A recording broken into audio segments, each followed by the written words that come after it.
Pace bene, masih di Mea Culpa. Para sahabat, saya menemukan berita. Ada pemimpin gereja Protestan yang datang mengunjungi paus. Mereka dari tempatnya berangkat ke Vatikan untuk mengunjungi paus.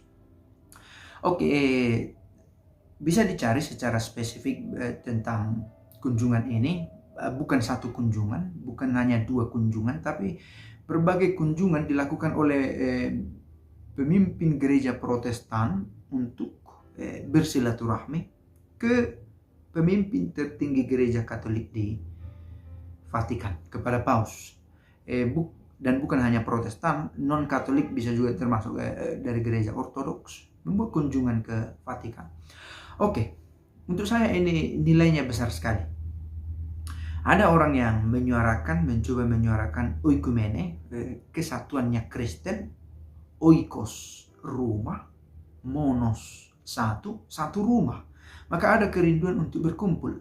Nah, apakah kita masih perlu rumah lain sementara ada gereja Katolik yang satu, apostolik dan Katolik universal? Nah, mengapa harus dibuat rumah lain sebagai oiku monos sementara ada rumah yang kita sebut Katolik sebagai gereja yang mula-mula? Nah, makanya menarik kunjungan dari pimpinan gereja Protestan ini ke Vatikan. Mereka yang datang, bukan bahwa Paus beberapa kali mengunjungi, oke, dan itu menunjukkan papasinya, kepausannya, perannya dalam kekristenan. Maka dia melangkahkan kakinya kepada para saudara jauh, saudara yang lain, untuk merawat kesatuan. Saya pikir sebuah cita-cita yang luhur, meskipun tidak selalu gampang mewujudkannya, untuk membawa kesatuan di tengah orang Kristen. Bagaimana bisa menjadi kuat kalau dia sendiri terpecah-pecah? Yesus sendiri sudah mengingatkan itu ketika ia menyinggung setan-setan itu. Bagaimana mungkin bisa menjadi kuat kalau tidak satu, tidak utuh anggota-anggotanya? Dan satu cita-cita yang Yesus katakan dalam Injil Yohanes, ut omnes unum sint.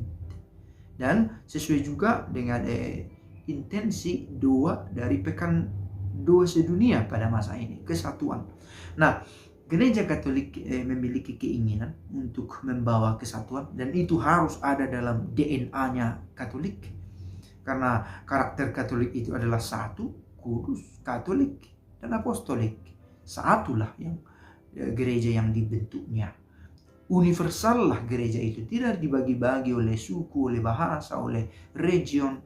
Ya, bahwa dalam kesatuan itu ada ada riak-riak, perselisihan. Saya pikir di keluarga juga biasa terjadi itu. Tetapi saudara tidak bisa dipisahkan. Nah, demikian juga gereja tidak dipisahkan sekalipun ada perselisihan antar anggota.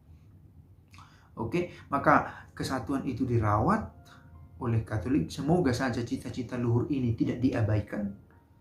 Maka satu anggota menahan sakit, menderita sakit, semua merasakannya. Dan benar-benar menjadi satu tubuh dengan satu kepala. Nah, kunjungan inisiatif yang datang dari pihak Protestan untuk mengunjungi Paus, saya pikir itu satu inisiatif yang amat didorong oleh roh kerendahan hati. Oke, memang kunjungan itu hanya sekedar silaturahmi, bukan mau menyatakan, well, kami mau bergabung denganmu, denganmu Bapak Paus, dengan gereja Katolik, kami mau bersatu menyerahkan aset-aset kami ini, umat ini, semua tabungan, biar satu keuangan kita, biar satu kepemimpinan kita. Saya pikir itu tantangan sulit untuk oikumene. Oikumene dalam arti sesungguhnya satu rumah. Maka karena sedemikian sulit, maka dicari rumah lain untuk bersatu.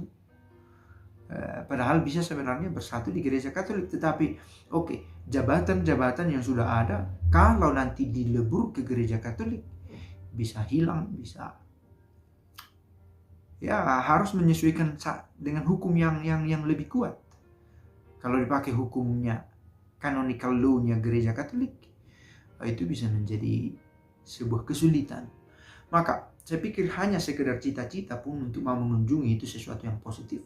Tetapi yang inti, yang paling mendasar adalah kerinduan untuk satu. Kerinduan untuk mau bergabung. Kurang-kurangnya untuk mau mengunjungi itu adalah sebuah inisiatif yang tidak jauh dari dorongan roh. Dalam arti sesuatu yang positif, sesuatu yang baik. Allah pasti menginginkan itu. Ut omnes unum sint. Supaya mereka itu satu. Kita maksudnya satu. Sebuah cita-cita. Pace bene.